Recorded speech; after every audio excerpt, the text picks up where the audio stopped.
今天我们在这里是加拿大的大城市多伦多相聚一堂。首先呢我要问候这个皈依处，也就是僧伽大众，还有各位朋友，还有远道而来的各位法友们。大家扎西德勒，吉祥如意。这次我没有办法亲自来到加拿大为各位讲课。我心中呢也感到怎么形容，就是很惭愧吧。因为这次的活动已经计划了很多个月，尤其像在今天，很多人为了上这次的课程是从很远的地方过来的。大家的花费也是很多，身体上也是很辛苦，但结果我却无法到场，实在是感到很不好意思。其实呢，我是在准备出发到这个多伦多的时候，身体当时感到不适，所以医生就告诉我说，暂时不要搭乘飞机，不要旅行比较好。所以我也只好暂时延迟了我的行程。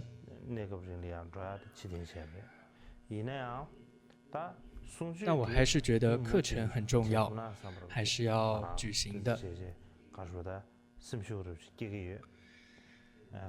因为这么多人，你们都来到了这里，不能让大家空手而归。我想大家之所以来到这里，都是为了佛陀的教法正法而来，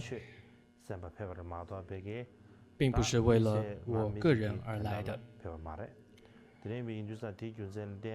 因此我觉得比起自己的出席，更加重要的是正法的闻思。各位不应该中断这个听闻和思维佛法。所以呢，按照原定计划，会为各位讲解这个观音菩萨的实修仪轨，也就是立身遍空的这样一个仪轨的观修方式，再加上一些简略的佛法的内容了。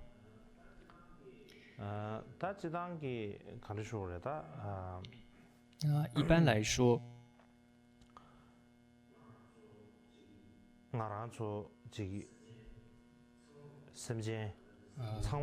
一切的我们一切众生或者说一切具有心识的生命，不仅是人类，一切生命，我们都想要离苦得乐，这是我们共同的一个目标。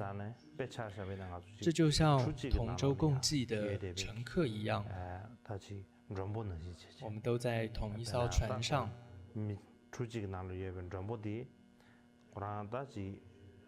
当中可能有年纪大的，也有小孩。这艘船上可能有些人比较富有，有些人比较贫困，或者说这个外相上有的长得比较美，有的长得比较普通等等。所以无论老幼贫富美丑等等，外相上我们可能有许多的差异，但是都有着同样的目的地和目标。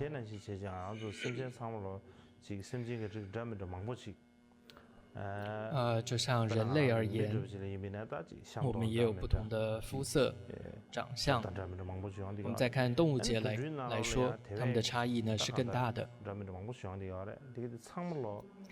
虽然我们众生的外相各有不同，但是内心的感受，尤其是对于苦乐的感受，都是一样的。我们都想要离苦得乐。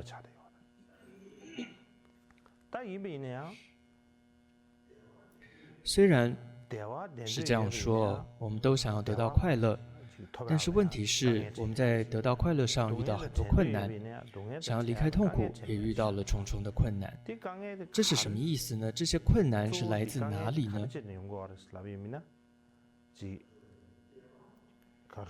主要是因为虽然想要得到快乐，但我们却不知道快乐的因是什么，所以我们没有办法在快乐的因上去着手去努力。同样，我们也都想要断除或者说远离各种的痛苦，但是却对于痛苦的根本是什么完全不知道。这就像大家我们都会生病，谁都不想生病，但如果找不出那个病因，那就仅仅是我不喜欢病痛，厌恶这个病苦，它也没有办法帮助我们消除病苦的。所以问题就在于不知道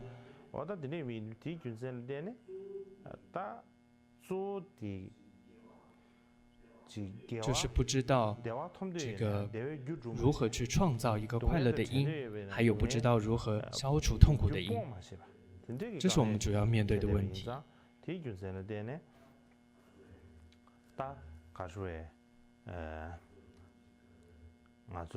因此可以说我们心中所想和实际的作为是相互违背的，或者可以这样说吧，我们的梦想和现实就产生了这个落差。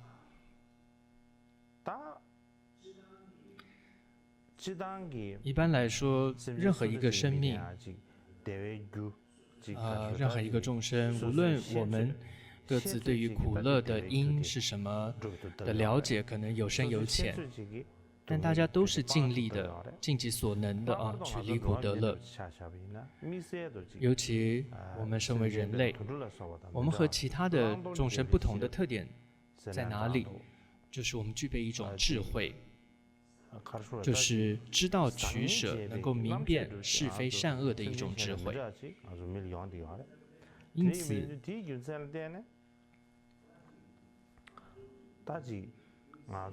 你会看到在佛教当中，在许多经典当中会提到一个词，叫做人身宝，就是人的这个身体像珍宝一样。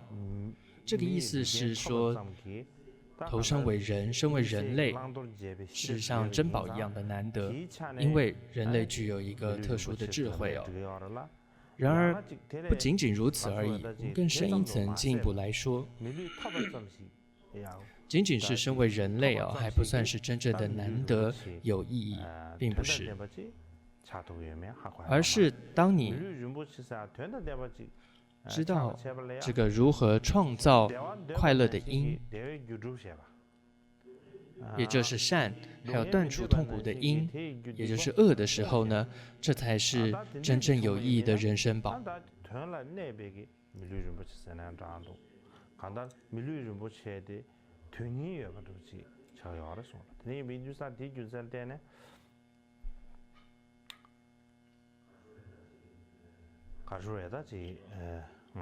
所以这里的关键在哪里呢？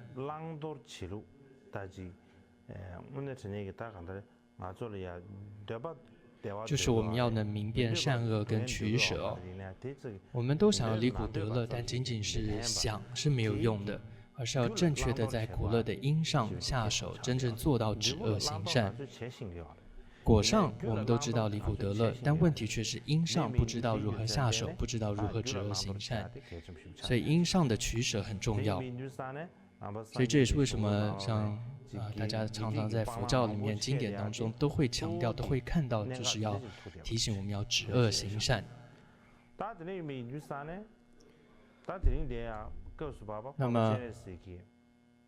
那么这次的主题呢是四倍观音的实修仪轨。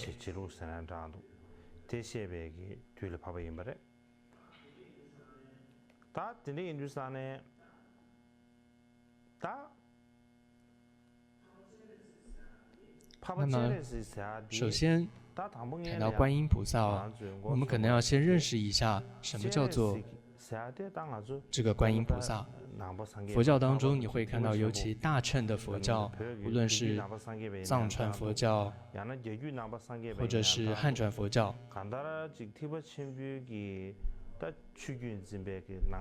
只要是大乘佛教的法脉啊，大概没有人没听说过观音菩萨这样一个名号的。但很多人对观音菩萨并不了解，会以为他是某位神明哦。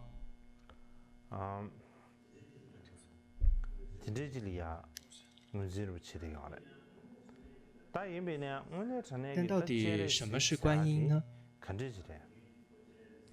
首先，坚日词就藏文观音哦，它是一位菩萨的名字哦，是一个菩萨的名号。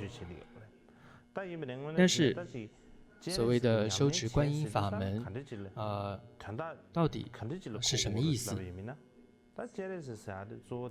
首先，观音它有观视众生的意思，也就是说，无分昼夜的，任何时候的，都以这个大悲心观视六道一切众生。也就是说，任何时候都不舍弃那一念呵护爱护众生的心，这就是观音它真正的含义。所以简略来讲，什么是修持观音法门？其实就是在修持慈悲。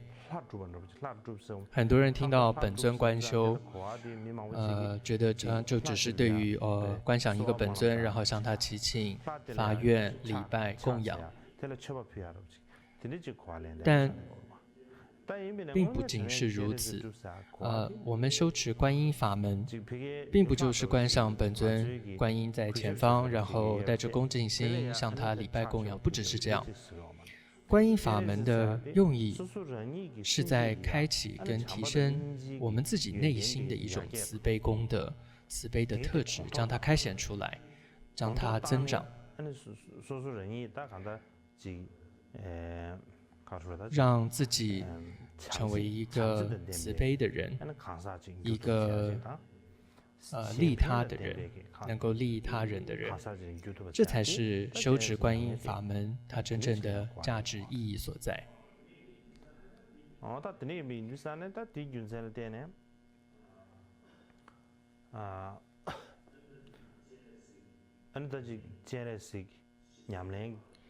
所以上面这就是观音法门的一个很基本的概念啊，这是重要的一个理解。有了这样的理解，才进入观音的实修啊，才是重要的。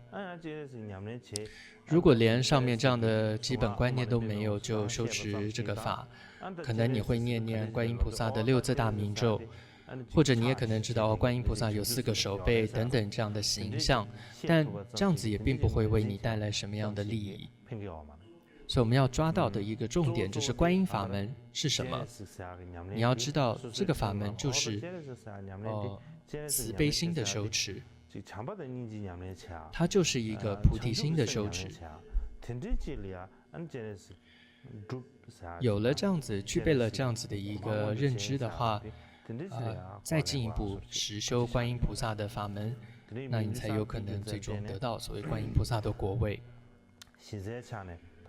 所以我们常说，在你真的进入某个实修之前，仪轨念修之前，最重要的是你要具备一个正确的观念，是非常非常的重要。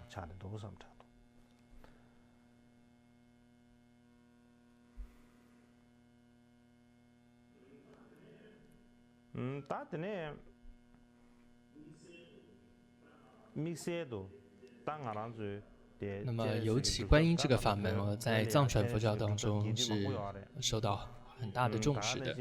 那所以有非常多比较长的，也有比较简略的各种观音实修的法门，还有从梵文翻译到藏文的观音法门仪轨。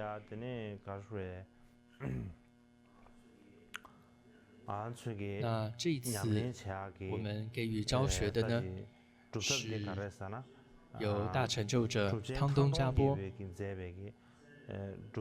所撰写的观音仪轨。那这个仪轨的名字叫做立身片空。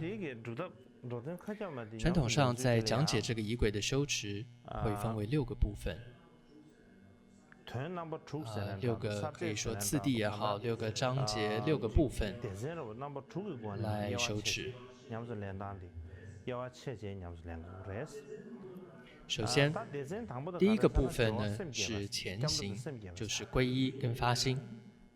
那么接着就会进入到其他几个部分，像是有正行、本尊观修，还有持诵咒语等等，就我们陆续这2天会跟各位讲解。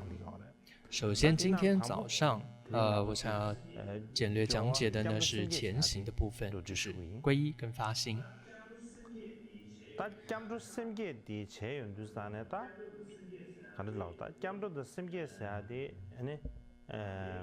皈依和发心，这是在佛法当中非常重要的部分。皈依是什么呢？其实皈依就是判断你是不是一个佛教徒的标准，就在于你有没有皈依。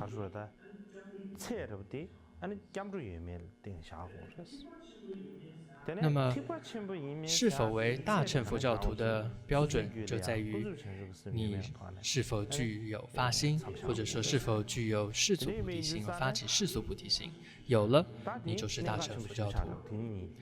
所以这2个部分很重要啊。所以再说一次，皈依是判断是否为佛教徒的标准，而发心则是判断是否为大乘佛教徒的一个标准。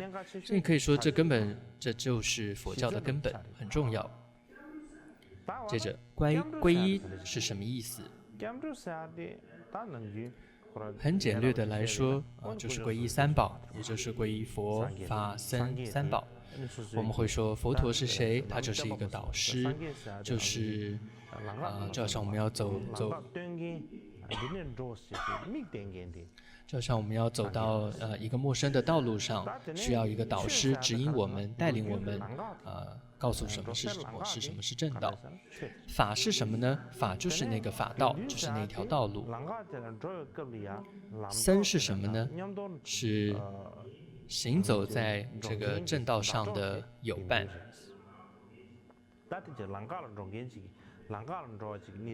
这是传统上在讲解皈依的时候会用你走上一条道路来做比喻的。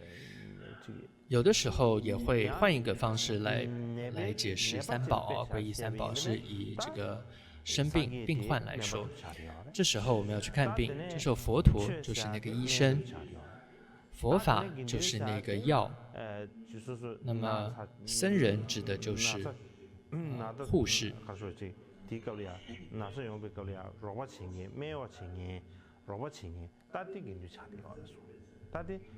这是用我们如果自己生病来做比喻。所以无论是从这个行走在道路上来做比喻，或者以自己是一个病患来做比喻，都可以帮助我们了解什么叫皈依3宝的一个意思。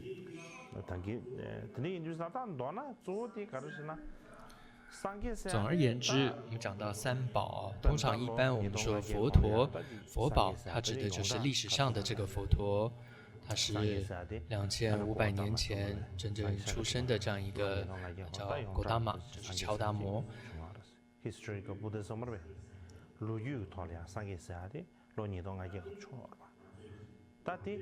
他是我们的导师，也就是他就是那一位告诉我们，你要往这条道上走啊，告诉我们指引我们方向的那个人。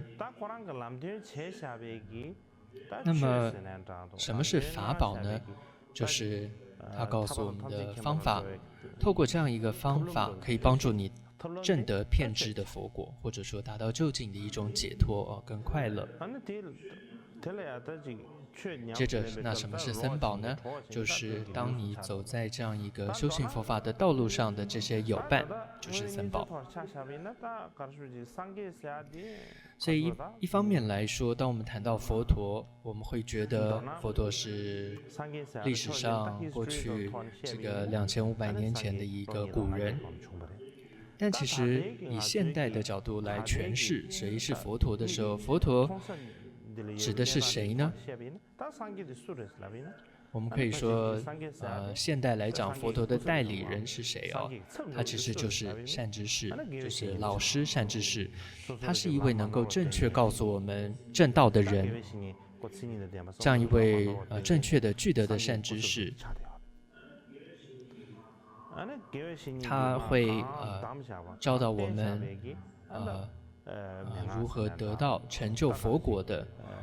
得到究竟解脱的各种的教授，各种的口诀，那个就是所谓的法宝。所以现在来说，善知识就像是佛宝，那么他所说的法就是法宝。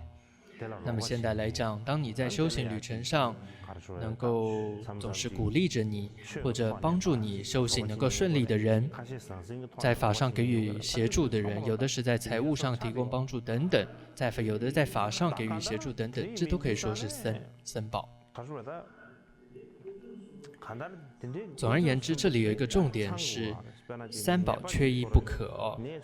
举例来说，就像你生病了，你如果想要康复，医生、药物、治疗还有护士，真的是缺一不可。所以这就是皈依的一些解释哦，你必须要有正确的一些认识。它不就是一种信仰，或者也不就是口中念念皈依佛、皈依法、皈依僧就好。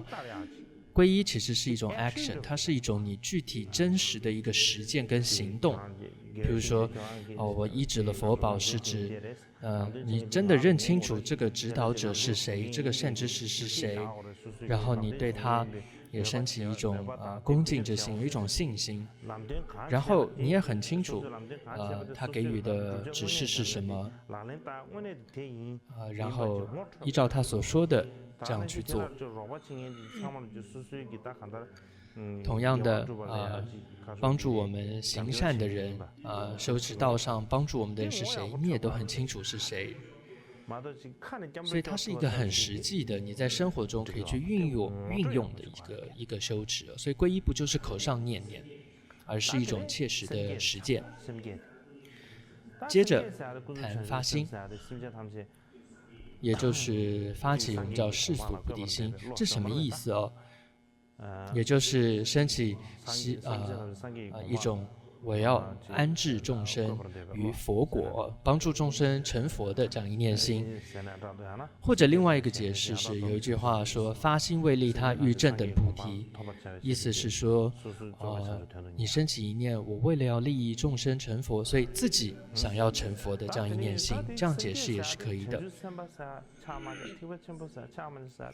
所以就像刚刚说到，你判定是否为大乘行者，是否为菩萨的标准，就在于你是否具有菩提心。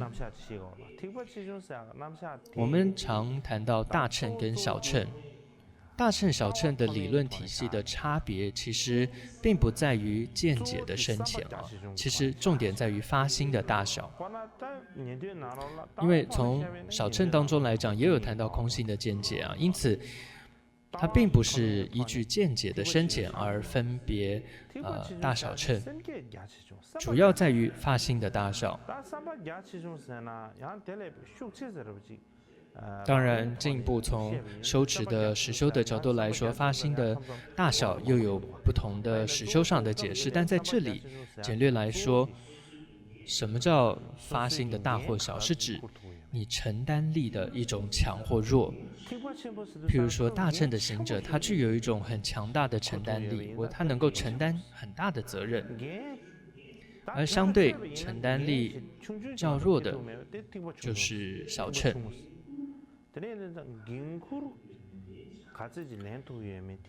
所以这是透过你承担利益众生的这种承担力的强弱大小来判定是否为大小乘。所以有一句话说，大小乘别依发心，就是大乘小乘的差别是依据发心而判定的，就是这个意思。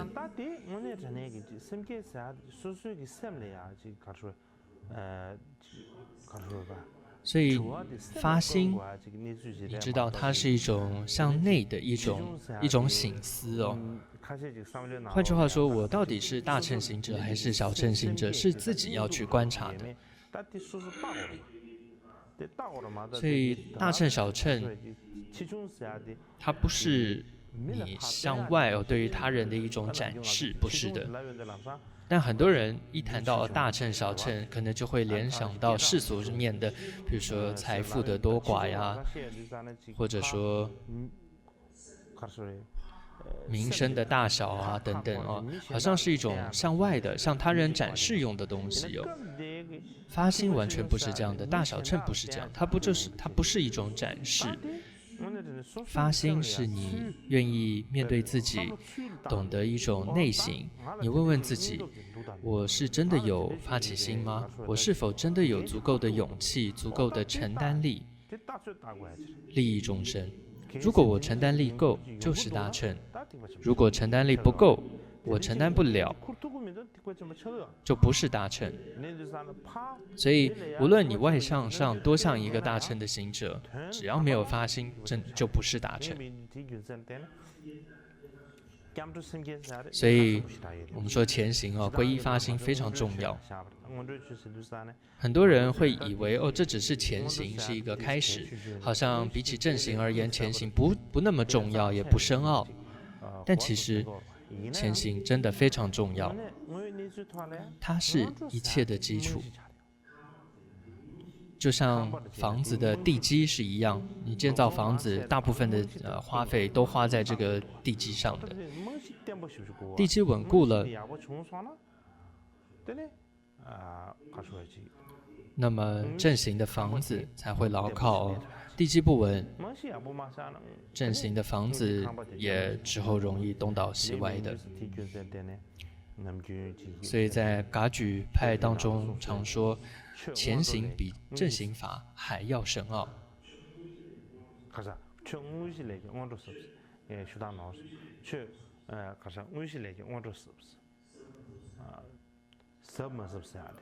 同样在噶当派当中也说到一句话，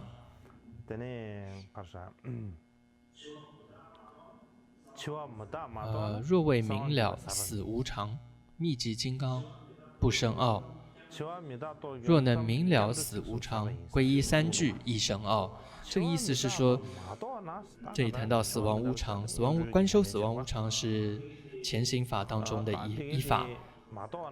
所以这句的意思是说，一个行者，如果你本身死亡无常没有修好，那你就算修持正行的密集金刚本尊法，也不会起到什么效用的，就是这里所谓不深奥的意思。但如果你很好的了悟了死亡无常，甚至不需要甚深的密集金刚法门，三句皈依文就已经足够了，就能产生利益的。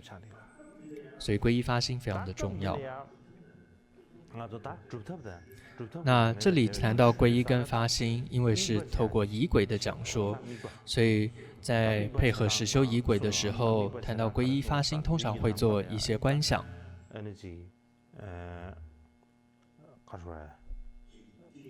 所以这里的观想是你要在前方虚空中观想出非常美丽的赏心悦目的这样的白云，还有这个彩虹，各种的红光彩虹的光芒。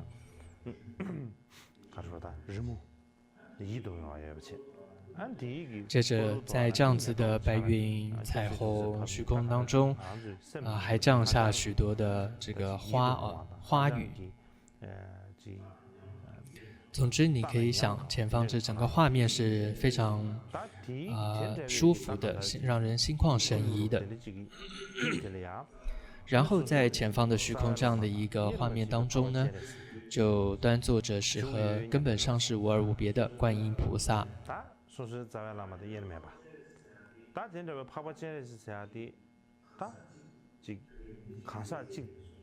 这样的一个观音菩萨在你前方出现了，他不就是一个普通的一个人？他是三宝的总集，是一切菩萨，是十方一切诸佛菩萨的一个化身。你可以想象，看上去他是一尊观音菩萨而已，但你要想，它是本质上来说，它是一切诸佛菩萨的化身。接着的观想，你要观想的在观音菩萨面前就是你自己了，然后你就在这个观音菩萨的视线，在他的眷顾当中，然后你不是独自一人，你的周围今生来讲，你周围现在有你今生的许多亲人朋友，非常非常的多在你的旁边。同时，还有那些你总是想要避开或者你不喜欢的那些人，也在自己的身边。还有为数最多的可以说是陌生人。总之，喜欢的、不喜欢的，还有陌生人，都在你的身边出现，数量是非常非常的多的。这时候我们不再有亲疏之分哦，大家好像是一心的，我们齐聚一堂的，一心的，都在这个观音菩萨的跟前，我们一心来祈请。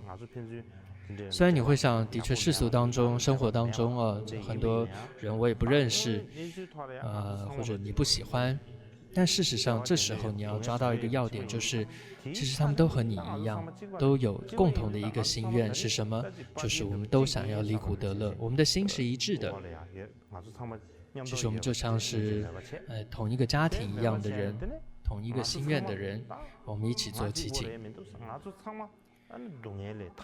的确，不仅是你自己，每一个人、每一个生命都想要离开痛苦，得到快乐。我们就带着这样的一个心，我们齐心的向观音菩萨祈请。祈请什么？祈请观音菩萨加持我们真的具备离苦得乐的能力。这是一种全心全意的祈请哦，你完全的托付自己。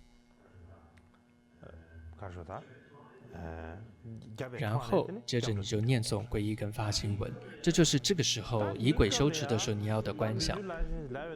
谈到观想，的确不是每个人都很擅长哦。有些人就是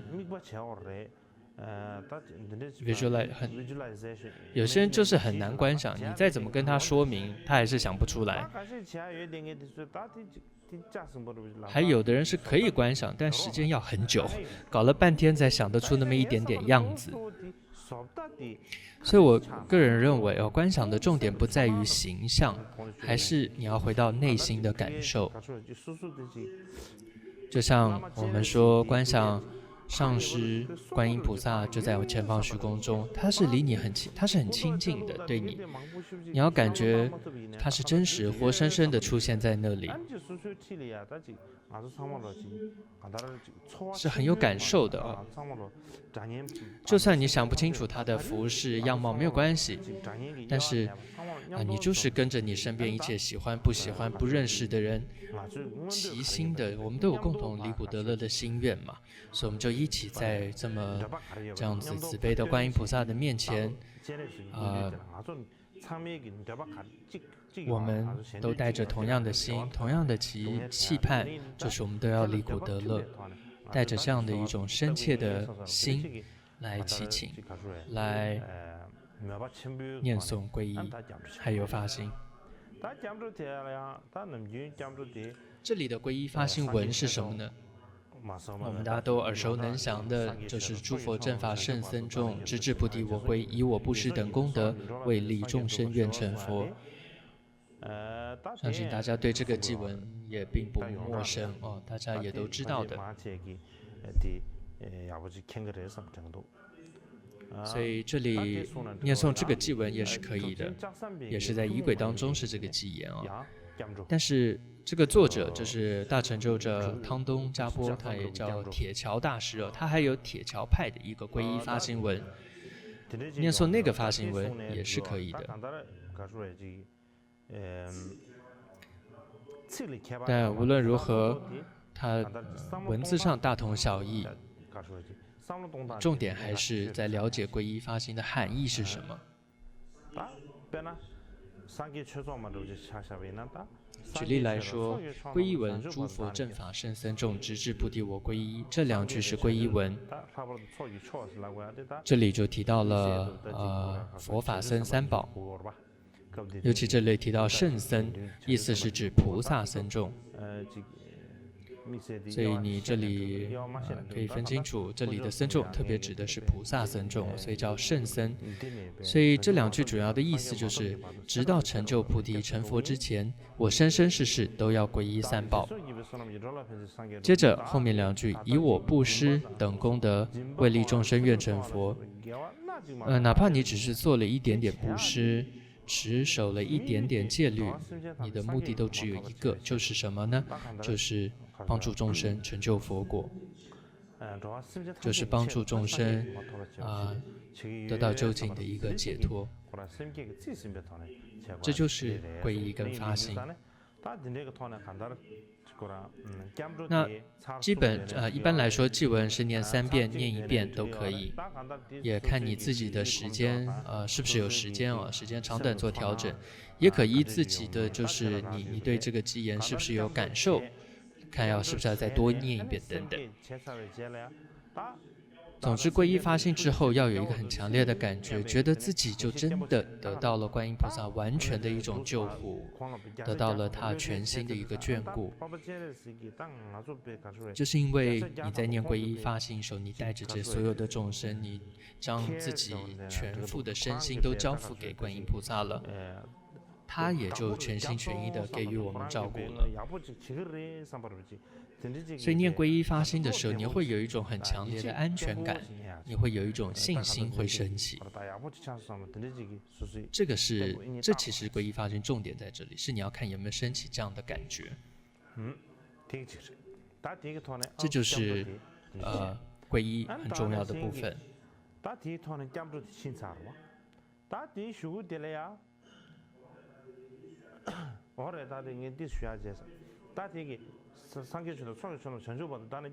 在念前2句，就是诸佛正法圣僧众，直至菩提我皈依，这就是皈依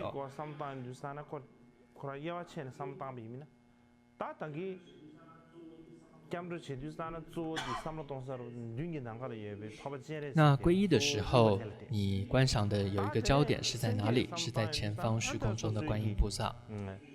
发心，接着发心的时候，焦点就换了，你要换到自己身边的众生了。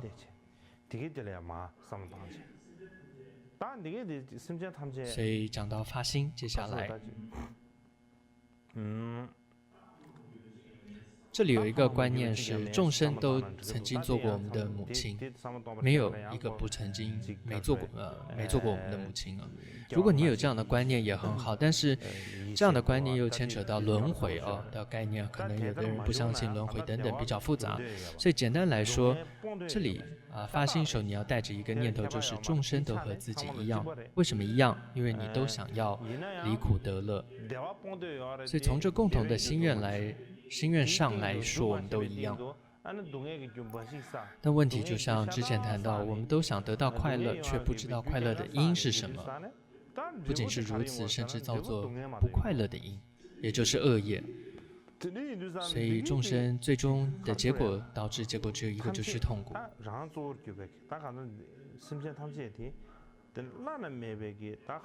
所以众生希望得到快乐，这里的快乐是指向往的是一种无上的妙乐。那什么是所谓无上的妙乐？它并不是世俗的那些快乐比如说不是有名声、有很多的享受，或者你很有钱、财富等等，这并不是我们在这里要追求的。就近的无上的所谓的快乐妙乐，它就是佛的果位，它是一种不会改变、不会变异的一种快乐，这是我们一心向往跟迫切希望得到的。所以除此之外，我们不再想去造作痛苦的恶因了，不再想领受到痛苦了。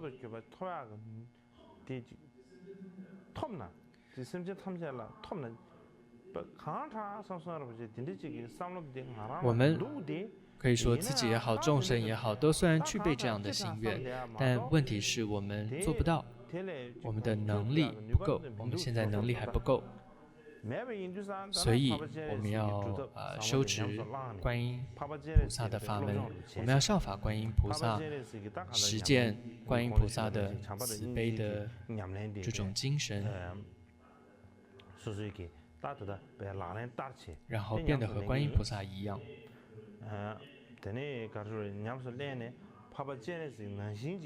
努力的想要成为观音菩萨，所以你带着很强烈刚刚这一段这样的一种发心，这就是你在念发心文的时候的主要的观念。所以这时候为了帮助你体会就是发心跟修持这个仪轨的一种连结性，所以你可以把以我布施等功德改为以我修念等功德，意思就是透过观修本尊跟念诵这个本尊的咒语，然后为利众生愿成佛，就希望众生都能得到这个究竟的佛果。所以一般是以我布施等功德为利众生愿成佛，你可以改成以我念修修念等功德等。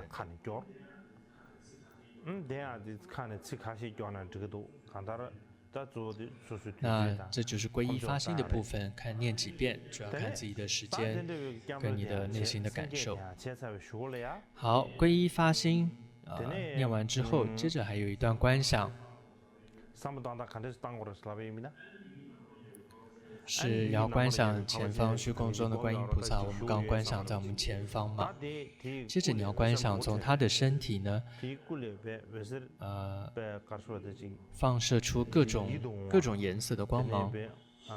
这些光芒呢非常非常的清晰，让人很舒服，而且充满了这种慈爱的力量。然后这个光芒照射到自己和其他一切的众生。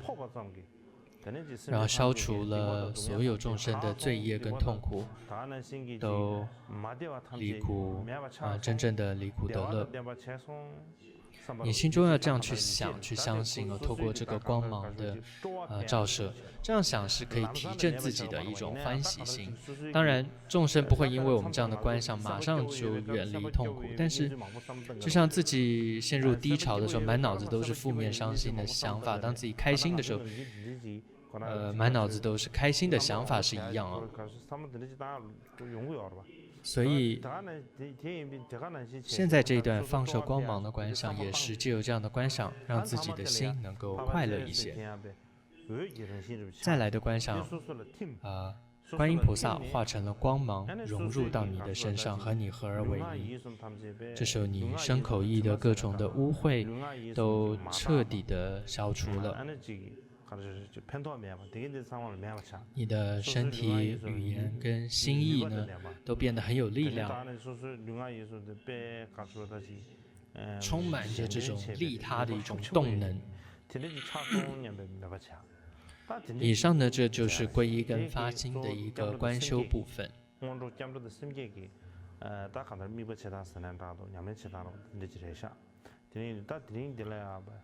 那我想今天早上呢就讲到这里。时间表上说是课程2个小时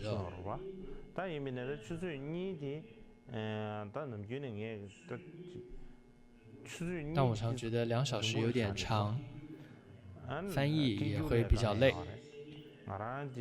这个讲说者自己还好，但反正就一直讲嘛，也不会很多时候都不知道时间是长是短。但是听众来讲时间过长的话，可能会觉得无聊，所以平常我课程不会讲得太长。今天我想就讲到这里吧。我还是要最后再说一次就是这一次的这个课程我无法来到多伦多这里，我还是感到很惭愧不好意思。但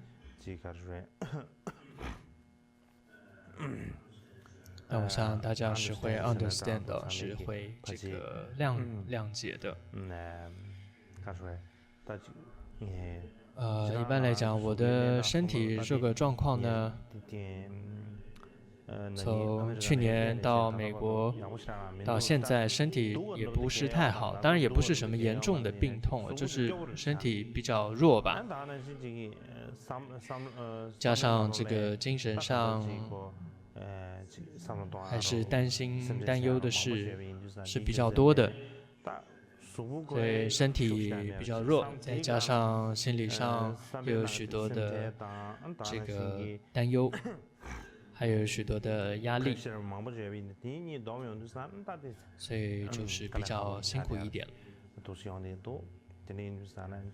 所以也再次请求各位的一个宽恕啊。那下午课程我们还会继续这个课程。另外呢，最后一堂课我们本来就是观音菩萨的灌顶，在课程表当中是这样写着的。但由于我不在现场了，所以要说透过网络给予灌顶，这也蛮奇怪的。这是怎么说呢？就是如果这个是一个具德的真正有德行的一位上师，再加上弟子也是合格的弟子的话，是法器的弟子的话，或许网络灌顶还可以吧。但是我们现在这末法时代、五浊恶世的时代，乱象真的很多。如果我们也在这里装模作样的搞怪，我在网络这样给予灌顶的话，我想可能就不太好了。所以我想灌顶取消，但是我会给予一种叫做修持的口传啊，修持口传。其实这也算是某种灌顶，当然这里并没有宝瓶放在头上的这样的一种仪式。但什么叫修持口传呢？就是我会一段一段的给予这个大家这个仪轨的口传，然后大家跟着念诵之后呢，我再做一些解释，然后再一段给予口传，再做一些解释，大家一起观修。可能这样我觉得比灌顶还好吧。有些灌顶的时候，因为时间又赶，也没时间做清楚的解释，就很快的念过去而已。或许是可以得到一些无形的加持吧，但毕竟加持是看不到的，所以比较我觉得实际的可能是多做一些解释，多讲说一点内容，这样可能反而比较好吧。所以总之最后谢谢大家。